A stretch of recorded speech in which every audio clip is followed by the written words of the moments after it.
अगर उस रात मैंने पीछे मुड़कर नहीं देखा होता तो शायद आज ये कहानी सुनाने के लिए मैं जिंदा भी नहीं होता।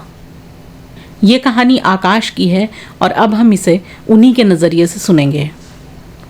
ये घटना कुछ साल पहले की है, जब मैं अपने 3 दोस्तों राम, सीमा और अनामिका के साथ गुजरात के मशहूर डुमास बीच पे घूमने गया था। डुमास बीच जितना खूबसूरत है उतना ही रहस्यमयी भी माना जाता है। वहाँ के बारे में तरह तरह की डरावनी कहानियाँ सुनने को मिलती हैं। कोई कहता है रात में वहाँ अजीब आवाज़ें आती हैं, तो कोई कहता है समुद्र के किनारे ऐसी परछाइयाँ दिखती हैं जिनका कोई अस्तित्व ही नहीं होता। हम चारों ने इन बातों को सिर्फ अफवाह समझा था। उस दिन अनामिका का जन्मदिन था। हम लोग शाम से ही बीच पर घूम रहे थे। ठंडी हवा, समुद्र की लहरें और डूबता हुआ सूरज, सब कुछ बेहद खूबसूरत लग रहा था। रात लगभग 10:30 बजे हम वापस लौटने लगे। तभी मैंने कहा, यार 1.5 घंटा और रुक जाते हैं, 12 बजे यहीं केक काट कर चलेंगे, कितना मज़ा आएगा। लेकिन राम ने तुरंत मना कर दिया। उसने कहा, बिल्कुल नहीं, रात में यहाँ रुकने का मेरा कोई इरादा नहीं है। सीमा और अनामिका भी उसकी बात से सहमत थीं। मैंने समझाने की बहुत कोशिश की, लेकिन कोई नहीं माना। आखिर मैंने कहा, ठीक है, तुम लोग जाओ, मैं थोड़ी देर में आता हूँ। तीनों ने मुझे पागल कहा और चले गए। जाते हुए हिदायत भी दी कि 10-15 मिनट में निकल आना। मैंने ठीक है कहा और रुक गया। असल में मैं उन्हें साबित करना चाहता था कि वो बेकार में डरते हैं। मैंने सोचा ठीक 12 बजे उन्हें वीडियो कॉल करूँगा और दिखाऊँगा कि डुमास बीच पे कुछ भी डरावना नहीं है। इससे दोस्तों के बीच मेरा रुतबा भी बढ़ जाता। उनके जाने के बाद मैं अकेला समुद्र के किनारे बैठ गया। रास्ते से एक बियर ले आया और कानों में हेडफोन लगाकर गाने सुनने लगा। ठंडी हवा चल रही थी, समुद्र की लहरों की आवाज़ आ रही थी और इस बीच मुझे पता ही नहीं चला कि कब मेरी आंख लग गई। अचानक मुझे महसूस हुआ जैसे किसी ने मेरा पैर पकड़ लिया हो। मैं बुरी तरह घबरा कर उठ बैठा। चारों तरफ देखा, कोई नहीं था। मैंने अपनी घड़ी देखी, सिर्फ 10:30 बजे थे। इसका मतलब था कि मैं मुश्किल से कुछ मिनट ही सोया था। मैंने खुद को समझाया, शायद कोई सपना होगा। तभी मेरी नज़र समुद्र की तरफ गई। दूर अंधेरे में कोई खड़ा था। पहले तो मैं पहचान नहीं पाया, लेकिन अगले ही पल मेरे शरीर में झुरझुरी दौड़ गई। वो रवीना थी, मेरी एक्स। रवीना की मौत 3 साल पहले एक सड़क दुर्घटना में हो चुकी थी। मैं उसे देखता रह गया। वो मुस्कुरा रही थी और अपने हाथ से इशारा करके मुझे बुला रही थी। आकाश, उसकी आवाज़ साफ सुनाई दी। मेरे हाथ से बियर की बोतल छूट गई। मैं जानता था कि ये असंभव है, लेकिन फिर भी मेरे कदम उसकी तरफ बढ़ने लगे, जैसे किसी ने मेरे दिमाग पर कब्जा कर लिया हो। रवीना मुस्कुराई, तुम आज भी उतने ही बहादुर हो, इसीलिए तो मैं तुम्हें पसंद करती थी।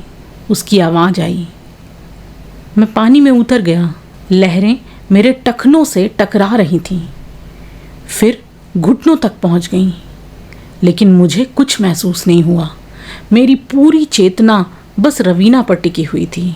उसने कहा, मुझे हमेशा तुम्हारे जाने का मलाल रहा।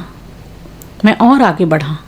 अचानक पीछे से किसी ने जोर से चिल्लाया, आकाश, आंखें खोल, देख वहां कोई नहीं है। मैंने पलट कर देखा। बीच पर राम खड़ा था। वो बेतहाशा हाथ हिला रहा था। उसने चिल्ला कर कहा, वापस आ, अभी वापस आ। मेरा सम्मोहन टूटा। मैंने फिर रवीना की तरफ देखा। अब उसका चेहरा मुस्कुराता हुआ नहीं था। उसकी आंखें पूरी तरह काली हो चुकी थीं और उसके होंठ गैर इंसानी तरीके से फैल गए थे। मेरे शरीर में डर की बिजली दौड़ गई।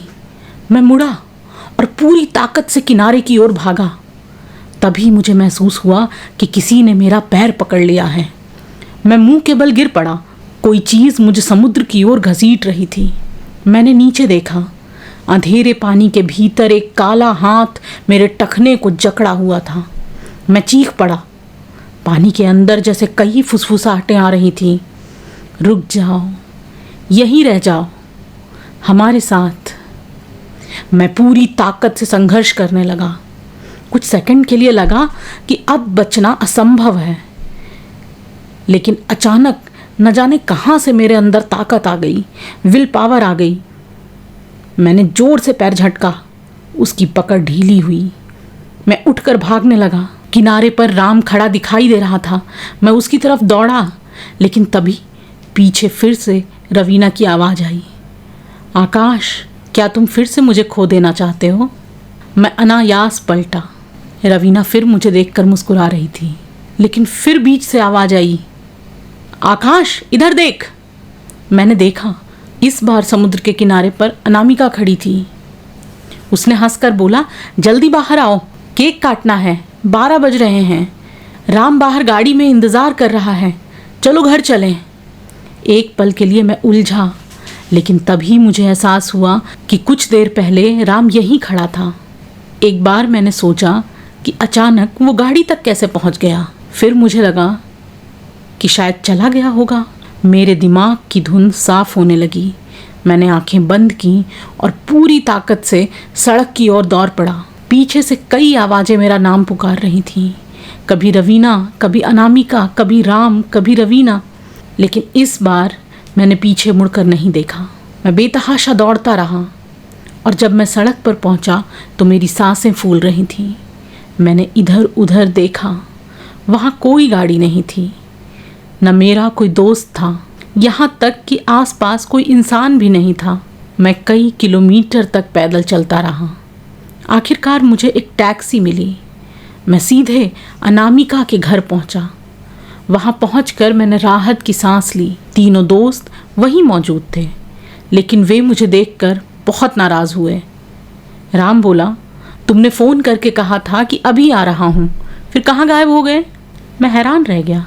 मैंने कहा, तुम लोग जब मुझे बीच पर छोड़कर गए थे, उसके बाद जब वापस आए और मेरी जान बचाई, उसके बीच में मैंने तुम्हें कोई फ़ोन नहीं किया।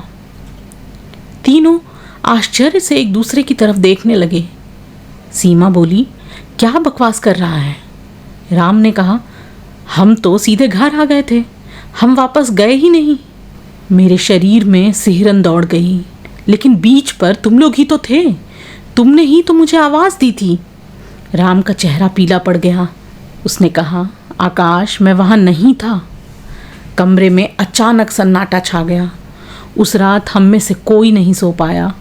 आज भी मुझे नहीं पता कि समुद्र की ओर बुलाने वाला मुझे कौन था, और उससे भी बड़ा सवाल था कि अगर मुझे पानी में खींचने वाली कोई बुरी शक्ति थी, तो मुझे बचाने के लिए राम की आवाज़ बनकर कौन आया था?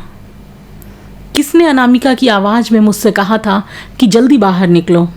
उस रात के बाद मैं कभी डुमस बीच की ओर नहीं गया, क्योंकि कुछ रहस्य ऐसे होते हैं जिनके जवाब अगर मिल जाएं तो शायद इंसान चैन से कभी जी नहीं पाएगा।